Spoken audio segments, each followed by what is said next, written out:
오늘 우리가 읽은 이 요한복음 3장 말씀은 예수님께서 이 땅에 오신 이유, 성탄의 이유에 대한 말씀입니다. 하나님이 세상을 이처럼 사랑하사 독생자를 주셨다고 했습니다. 그 이유는 예수님을 믿는 자마다 멸망하지 않고 영생을 얻게 하려 하십니다. 이렇게 말씀합니다. 우리 16절 말씀을 한 번 더 읽겠습니다. 16절입니다. 하나님이 세상을 이처럼 사랑하사 독생자를 주셨으니 이는 그를 믿는 자마다 멸망하지 않고 영생을 얻게 하려 하십니다. 아멘. 독생자는 유일하고 하나밖에 없는 아들입니다. 이 말은 예수님께서 하나님에 의해서 피조되었다 이런 말씀이 아닌 거죠. 우리가 하나님의 자녀인 것과 예수님이 하나님의 독생자인 것은 같은 게 아닙니다. 같은 자녀 그런 건 아니죠. 예수님께서 하나님의 독생자라는 것은 하나님과 동일한 영광과 권위를 가지신 유일하신 분, 하나님이시다 그런 뜻입니다. 또 독생자를 주셨다라고 하는 것은 십자가에서 우리 대신 죽게 하셨다 이 의미입니다. 이것은 구약 성경에 나오는 속죄 제사를 의미하죠. 출애굽기와 레위기를 보시면은 죄인이 안수를 통해서 자기의 죄를 제물에게 전가를 시킵니다. 그리고 그 제물을 자기 대신 죽임으로 자기는 죄값을 지불하고 용서를 받는 거죠. 마찬가지로 예수님께서 우리 모든 죄를 지시고 십자가에서 우리 대신 죽으신 겁니다. 내가 죽어야 될 그 십자가에 주님께서 대신 죽으셔서 단번에 영원한 속죄 제사를 이루신 겁니다. 하나님께서 독생자를 주신 이유는 결국 십자가를 통해서 우리 죄 용서함을 받게 하시고 영생을 얻게 하려 하십니다. 이렇게 말씀하고 있습니다. 이를 통해서 알 수 있는 것은 무엇입니까? 하나님께서 우리를 사랑하사 독생자를 주셨다는 겁니다. 우리 같은 죄인, 우리 같은 부족한 사람들, 나 같은 죄인을 위해서 주님이 사랑하셔서 독생자를 주신 줄로 믿습니다. 성탄은 우리를 위한 하나님의 놀라운 사랑입니다. 우리가 아무리 사랑해도 아무리 그것을 원해도 자식을 줄 수는 없거든요. 아무리 귀한 것이 있어도 그것을 자식과 바꿀 수는 없습니다. 그런데 하나님은 우리에게 영생을 주시려고 독생자를 십자가에 내어주신 겁니다. 성탄은 놀라운 하나님의 사랑이에요. 우리가 완벽해서 사랑받을 만한 자격이 있어서 또 사랑한 것도 아니에요. 하나님의 무조건적인 사랑의 선물인 겁니다. 이 놀라운 사랑을 받은 우리는 어떻게 살아야 할까요? 독생자를 주신 그 사랑을 감격하고 감사하며 살아가야 됩니다. 신앙의 기본은 감사입니다. 우리가 항상 잃지 말아야 될 것은 감사가 있어야 돼요. 감사하는 마음이 있기를 소망합니다. 또 독생자를 주신 그 사랑에 대해서 감격하며 살아가야 돼요. 그것이 우리에게도 행복인 거죠. 우리는 무엇을 바라보고 무엇을 생각하느냐 이거에 따라서 우리의 행복과 불행이 결정이 됩니다. 독생자 주신 하나님의 사랑을 생각하고 그 사랑에 감격하며 사는 이 사람 행복한 사람이고 지혜자입니다. 반대로 세상 속에 있는 사람들 속에 있는 내 안에 있는 부조리와 이 악을 생각하면 인생이 어둡고 인생이 괴로워질 수밖에 없는 거죠. 뭘 생각하느냐가 중요해요. 독생자 주신 하나님 사랑을 생각하고 기념할 줄 알아야 됩니다. 그래서 예수님께서 성만찬을 제정하시면서 이를 행하여 나를 기념해라. 내가 너희를 위하여 몸과 피를 주니까 이걸 행해서 나를 기념해라. 또 성경을 보시면은 기억하라, 잊지 말라 이 말씀들이 많이 나옵니다. 우리의 생각이 어디에 가 있어야 돼요? 주님의 사랑, 주님의 은혜에 가 있어야 됩니다. 우리 누가복음 말씀을 우리 같이 읽겠습니다. 예수님께서 우리 그 성만찬 제정하실 때 주신 말씀이죠. 같이 읽습니다. 또 떡을 가져 감사기도 하시고 떼어 그들에게 주시며 이르시되 이것은 너희를 위하여 주는 내 몸이다. 너희가 이를 행하여 나를 기념하라 하시고 주님을 기념하고 기억하는 우리 되기를 소망합니다. 시편 103편 말씀도 우리 같이 읽겠습니다. 내 영혼아 여호와를 송축하며 그의 모든 은혜를 잊지 말지어다. 아멘. 주님을 찬양하면서 그의 은혜를 잊지 말라고 했습니다. 독생자까지도 주신 하나님의 은혜와 사랑, 나 같은 죄인 사랑하신 그 은혜와 사랑 기념하면서 그 가운데 살아가시길 주님의 이름으로 축복합니다. 또 하나님의 사랑을 기념하면서 우리도 하나님을 사랑하고 하나님께 가장 귀한 것을 드리는 게 너무 마땅한 거예요. 하나님께서 독생자를 주셨다는 것은 그분 자신을 주셨다는 거예요. 그렇죠? 그렇다면 우리는 무엇을 하나님께 드려야 될까요? 하나님의 풍성한 복과 은혜를 원하면서도 하나님께 드리는 거 인색해서는 안 돼요. 우리의 시간을 드리고 마음을 드리고 물질을 드리고 이게 너무 당연한 겁니다. 독생자를 주신 사랑 기억하면서 우리의 가장 귀한 것, 여러분들의 진심 어린 마음을 드리는 우리 드려지는 인생 되기를 주님의 이름으로 축복합니다. 또 독생자를 주신 하나님의 사랑을 헤아리면서 우리가 전도해야 해요. 하나님은 우리를 위해서만 독생자를 주신 게 아니에요. 우리에게만 영생을 주시려고 독생자를 선물로 주신 게 아니에요. 우리 주위 믿지 않는 사람들, 그들을 위해서도 독생자를 주셨고 영생 주시기를 원하시는 거죠. 하나님은 모든 사람이 구원받기를 원하시는 거죠. 우리의 마음을 넓히고 그 마음을 헤아리면서 전도하고 서로 사랑하는 우리 되기를 소망합니다. 이처럼 독생자를 주신 성탄은 하나님의 사랑 그 자체예요. 성탄은 하나님의 가장 크고 귀한 선물. 독생자를 줬어요. 우리가 원망하고 불평하며 살면 안 됩니다. 가장 귀한 거 주셨는데, 근데 그 가장 귀한 선물을 주신 이유는 우리로 하여금 영생을 얻게 하시려고. 17절에도 나옵니다. 내용이 반복되어 나오는데, 하나님께서 그 아들을 세상에 보내신 것은 세상을 심판하려 하심이 아니라 그로 말미암아 구원을 받게 하려 하십니다. 이렇게 말씀하고 있습니다. 우리 17절 말씀도 같이 읽겠습니다. 17절 말씀입니다. 하나님이 그 아들을 세상에 보내신 것은 세상을 심판하려 하심이 아니요 그로 말미암아 세상이 구원을 받게 하려 하심이라. 아멘. 16절의 멸망이 17절에서는 심판이라는 표현으로 바뀌게 된 거죠. 영생이라는 표현은 구원으로 표현이 바뀌었습니다. 같은 의미죠.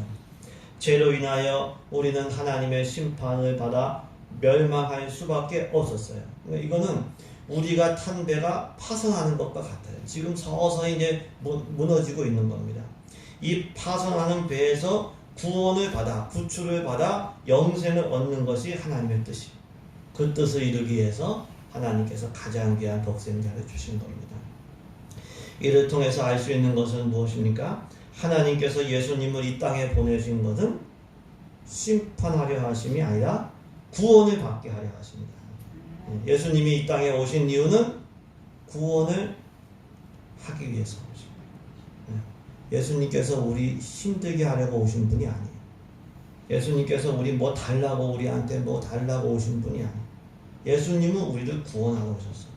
이것이 초림의 예수님, 이 땅에 오신 예수님의 첫 번째 목적이고, 이제 재림의 예수님, 앞으로 오실 예수님은 이제 그때는 심판의 주님으로 오신다고 성경은 말씀하고 있죠. 그러니까 우리는 심판과 멸망의 자리에 머물면 안 돼요. 세상이나 우리 육신은 지금 침몰하는 배와도 같아요. 날이 갈수록 세상이 좋아지는 게 아닙니다. 우리 몸도 마찬가지예요. 날이 갈수록 건강해지는 게 아니에요. 건강관리 잘해야 되지만 세상도 이제는 이게 한계가 드러나고 있어요. 결국 무너질 것이고 종말이 올 것이고, 그 전에 구원을 받아야 돼요. 그래서 우리 앞에는 복잡하게 생각할 것이 없고 두 가지 길이 있어요. 하나는 멸망, 하나는 영생, 하나는 심판, 하나는 구원. 이 두 개밖에 없는 거예요. 우리가 살아가는 건 참 복잡하거든요. 근데 영적으로 보면은 이 복잡한 게 없어요. 우리가 도착해야 될 도착점은, 종착역은 멸망, 심판 아니면 영생, 구원. 요 두 가지. 다른 거 생각할 거 없어요.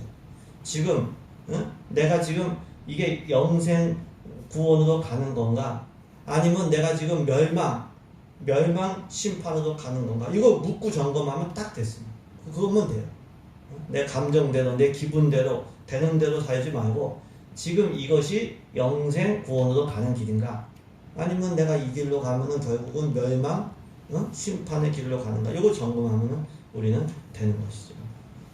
그거는 신명기에 나오는 출애굽 2세대도 마찬가지였습니다. 하나님께서 출애굽 2세대에게 뭐라고 말씀하셨냐면 생명과 사망을 주셨다. 복과 화를 주셨다. 이렇게 말씀하셨습니다. 하나님 사랑하고 하나님 말씀에 순종하면 생존하게 될 것이고 번성하게 될 것이고 복을 누리게 된다고 했어요. 근데 반대로 유혹을 받아가지고 마음이 좀 딴 데 가 있어서 불순종하면은 망한다고 했어요. 반드시 망한다고 했어요. 우리 신명기 말씀을 우리 같이 읽도록 하겠습니다. 보라, 내가 오늘 생명과 복과 사망과 화를 내 앞에 두었나니 곧 내가 오늘 내게 명령하여 내 하나님 여호와를 사랑하고 그 모든 길로 행하며 그의 명령과 규례와 법도를 지키려 하는 것이라. 그리하면 내가 생존하며 번성할 것이요 또 내 하나님 여호와께서 내가 가서 차지할 땅에서 내게 복을 주실 것입니다. 그러나 내가 만일 마음을 돌이켜 듣지 아니하고 유혹을 받아 다른 신들에게 절하고 그를 섬기면 내가 오늘 너희에게 선언하노니 너희가 반드시 망할 것이라. 너희가 요단을 건너가서 차지할 땅에서 너희의 날이 길지 못할 것입니다. 아멘. 그래서 인생은 선택이고 믿음도 선택이에요. 생명과 복을 선택하시고 영생과 구원을 선택하시길 예수님의 이름으로 축복합니다. 이 두 가지가 기대죠. 이게 제일 중요한 거예요. 딴 거 생각하지 말고 이것만 생각합니다. 또한 우리는 예수님께서 오신 이유와 목적대로 우리도 다른 사람들을 대해야 돼요. 예수님은 심판이 아니라 구원을 위해서 오셨어요. 마찬가지로 우리가 다른 사람들을 대할 때 정죄하고 심판하는 게 아니라 구원으로 이끌 수 있고 구원으로 세워줘야 돼요. 마태복음 7장 보시면 예수님께서 비판하지 말라고 하시면서 우리가 하는 비판으로 인하여 비판을 받을 것이라고 했어요. 왜 형제의 눈에 있는 티는 보고 뭐라고 하면서 자기 눈 속에 있는 기둥은 못 보냐고 말씀하셨어요. 우리 같이 읽습니다. 마태복음 7장입니다. 비판을 받지 아니하려거든 비판하지 마라. 너희가 비판하는 그 비판으로 너희가 비판을 받을 것이요 너희가 헤아리는 그 헤아림으로 헤아림을 받을 것입니다. 어찌하여 형제의 눈 속에 있는 티는 보고 내 눈 속에 있는 들보는 깨닫지 못하느냐. 비판하고 정죄하고 죽이는 삶이 아니라 칭찬하고 축복하고 응원하고 살리는 삶을 살아야 될 줄로 믿습니다. 그게 예수님의 삶이에요. 구원하려고 하는 그 예수님의 삶을 따라가는 우리들에게 소망합니다. 이처럼 하나님께서 그 귀한 독생자를 주신 이유는 우리에게 영생을 주시고 우리를 구원하려고 주신 겁니다. 그럼 어떻게 하면 영생과 구원을 얻을 수 있을까요? 하나님의 독생자 예수 그리스도를 믿는 자는 심판을 받지 않는다고 했어요. 다 심판을 받는데 믿는 자는 반대로 믿지 아니하면 하나님의 독생자의 이름을 믿지 아니함으로 벌써 심판을 받은 것이라고 말씀합니다. 우리 18절 말씀도 우리 같이 읽습니다. 18절입니다. 그를 믿는 자는 심판을 받지 아니하는 것이요 믿지 아니하는 자는 하나님의 독생자의 이름을 믿지 아니하므로 벌써 심판을 받은 것입니다. 하나님의 심판을 받지 않는 방법, 그거는 독생자 예수 그리스도를 믿는 겁니다. 다 죄인이기 때문에 심판받는 게 기정사실이에요. 근데 받지 않는 방법은 믿는 거예요. 누구든지 예수 그리스도를 믿을 때 죄 용서함을 받고 하나님의 심판을 받지 않게 되는 거예요. 넌 돈 있어야 구원받는다. 너는 공부를 많이 해야 구원받는다. 이건 절망입니다. 절망이에요. 우리가 어차피 이 세상과 이 육신이 무너진데 영생이 없고 천국이 없으면 참 절망이에요. 참 절망이거든요. 근데 하나님께 영생을 주시려고 하고, 근데 그 영생의 조건이 뭐냐면은 우리의 지식이나 물질이나 인격의 됨됨이를 보는 게 아니라 믿음을 보시겠다는 거예요. 믿으면 죄 용서함을 받고, 예수님 믿으면 죄 용서함을 받고, 다른 거 안 보시면 하나님 심판을 받지 않게 하세요. 반대로 교만하고 믿지 아니하는 자는 벌써 심판을 받은 것이라고 했어요. 하나님의 독생자 주신 큰 사랑, 그 구원의 기회, 그 거절했기 때문에 이미 심판받는 자리에 있고 그 심판은 확정적이라는 의미인 것이죠. 이를 통해서 알 수 있는 것은 무엇입니까? 예수 그리스도를 믿으면 누구나 심판받지 않는다는 거예요. 이게 복음입니다. 하나님께서 우리를 부족한 우리를 사랑하신다. 이것도 복음이고, 하나님께서 죽음으로 허무하게 끝나는 인생이 아니라 영생을 준비하셨다고 하는 것도 복음이고, 그리고 무엇보다 예수님 믿기만 하면, 다른 거 안 보시고 믿기만 하면 누구나 구원받는다. 이게 복음이죠.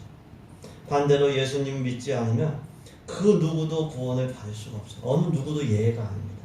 아무리 인격이 훌륭하고 그래도 예수님을 믿지 않으면 구원을 받을 수가 없어요. 왜냐하면 예수님과 믿음으로 연합하지 않고는 죄 문제를 해결할 수가 없기 때문에.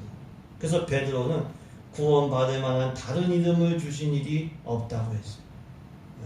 그래서 우리 믿는 거는요, 이거는 생명과 관계된 겁니다. 우리 사도행전 말씀을 우리 같이 읽겠습니다. 사도행전입니다. 다른 이로서는 구원을 받을 수 없나니 천하 사람 중에 구원을 받을 만한 다른 이름을 우리에게 주신 일이 없습니다 하였더라. 아멘. 예수님 믿는 자 대줄로 믿습니다. 딴 거 보지 말고 예수님 믿는 자가 돼. 심판받지 않는 유일한 길은 예수님을 믿는 거예요. 많은 이제 종교들이 대부분 선행이나 자기의 공덕을 쌓아야 된다 이렇게 얘기를 하는데, 선한 행위도 하나님의 인정받을 사람 아무도 없어요. 몰라서 하나님 앞에서 다 죄인이 터서 먼지 안 나는 사람 아무도 없어요. 로마서 말씀도 우리 같이 읽겠습니다. 기록된 바 의인은 없나니 하나도 없으며 깨닫는 자도 없고 하나님을 찾는 자도 없고 다 치우쳐 함께 무익하게 되고 선을 행하는 자는 없나니 하나도 없다. 주님 찾는 게, 우리가 지금 예배하러 온 게 이게 은혜인 거예요. 이게 은혜인 거예요. 자기 행위를 의지하는 자는 자기가 의롭다고 착각하면 교만에 빠지고, 자기 죄를 좀 보게 되면 절망에 빠지고 그렇게 됩니다. 행위를 의지하는 자에게는 구원도 없고 평안도 없어요. 왜? 항상 우리는 왔다 갔다 하기 때문에. 구원은 오직 예수님을 믿음으로 받게 되는 거예요. 자기 행위를 바라보면서 교만하거나 절망하지 말고 예수님을 바라보고 믿고 의지하시길 주님의 이름으로 권면드립니다. 근데 여기서 예수님 믿고 의지한다는 건요, 계속해서 예수님을 믿고 의지하는 것을 의미해요. 이 문법적으로 보시면은 분사, 현재 분사, 능동이에요. 현재 계속적으로 믿어야 된다는 거예요. 과거에 믿었던 믿음이 중요한 게 아닙니다. 어떤 분들은 부모나 조상이나 주위 사람들의 믿음을 자랑해요. 그건 자기하고 아무 관계가 없어요. 자기 믿음이 있어야 되고, 그 믿음은 현재 지금 믿고 있는 믿음이어야 돼요. 현재 지금 예수님을 믿고 의지할 때 구원의 은혜가 임하고 구원을 누리다가 구원을 받게 되는 거예요. 현재 지금 믿는 우리 되기를 소망합니다. 그리고 예수님 안에서 차별이 없다고 하는 걸 꼭 기억을 해요.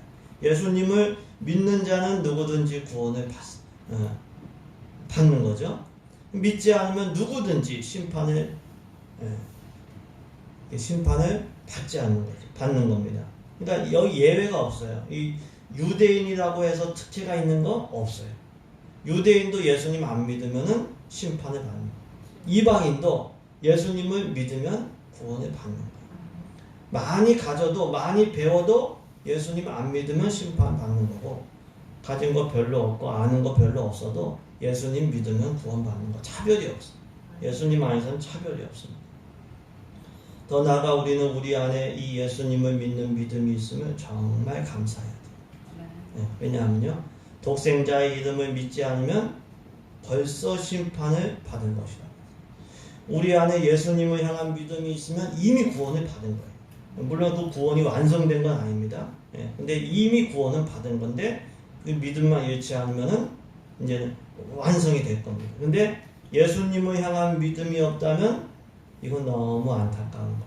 왜? 벌써 심판을 받은 것이고 그 심판이 확실하기 때문에 그렇습니다. 그래서 믿음이 있다면 감사해야 되고, 믿음 없는 이들은 안타깝게 여기고 중보하고 전도해야 될 줄을 믿습니다. 구원받을 만한 믿음 주신 하나님께 늘 감사하고 찬양하고 예배하기를 소망합니다. 이처럼 예수님을 믿는 자는 누구든지 심판을 받지 않습니다. 반대로 믿지 않는 자 심판을 벌써 받은 겁니다. 그래서 예수님을 믿는 일이 너무 중요해요. 예수님을 믿는다는 게 뭘까요? 예수님 믿는다. 19절부터를 보시면은 빛이 세상에 왔지만 악한 사람들은 빛보다 어둠을 더 사랑했다고 했어요. 악을 행하는 자마다 빛을 미워하여 빛으로 오지 아니한다고 했어요. 왜냐하면 빛으로 오면 자기 행위가, 악한 행위가 드러나기 때문에. 근데 진리를 따르고 행하는 사람은 빛으로 온다고 했어요. 왜? 자기 행위가 하나님 안에서 행한 것임을 나타내기 위함이다. 이런 말씀이 있죠. 우리 19절에서 21절 말씀을 우리 같이 읽겠습니다. 19절에서 21절까지 말씀 같이 읽습니다. 그 정죄는 이것이니 곧 빛이 세상에 왔을 때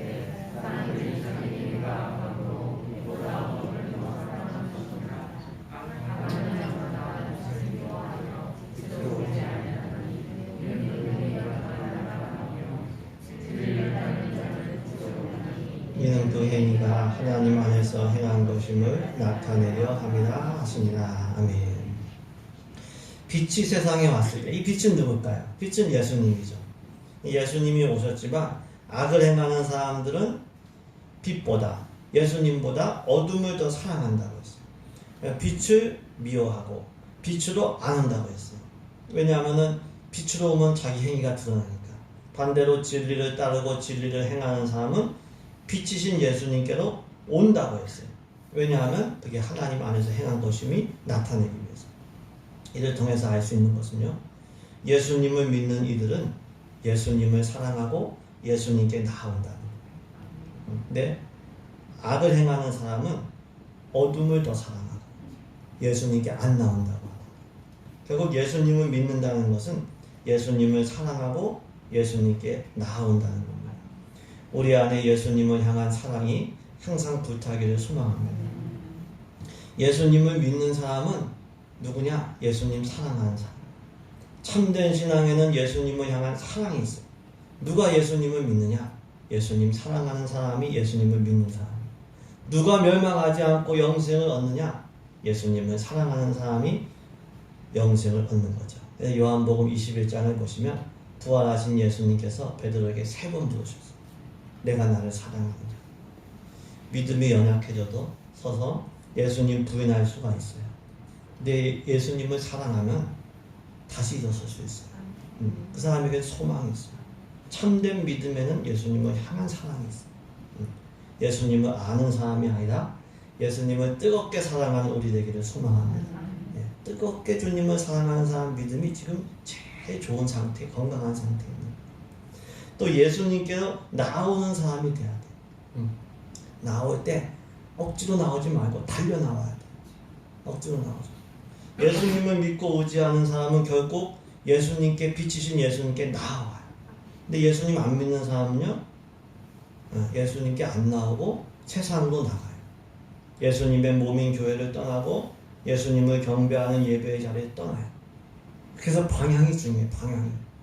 과거에 아무리 훌륭하게 믿음을 가졌어도 지금 예수님께 안 나가고 달려가지 않고 어둠과 세상으로 나가고 있으면 이 사람은 믿음을 잃어버립니다.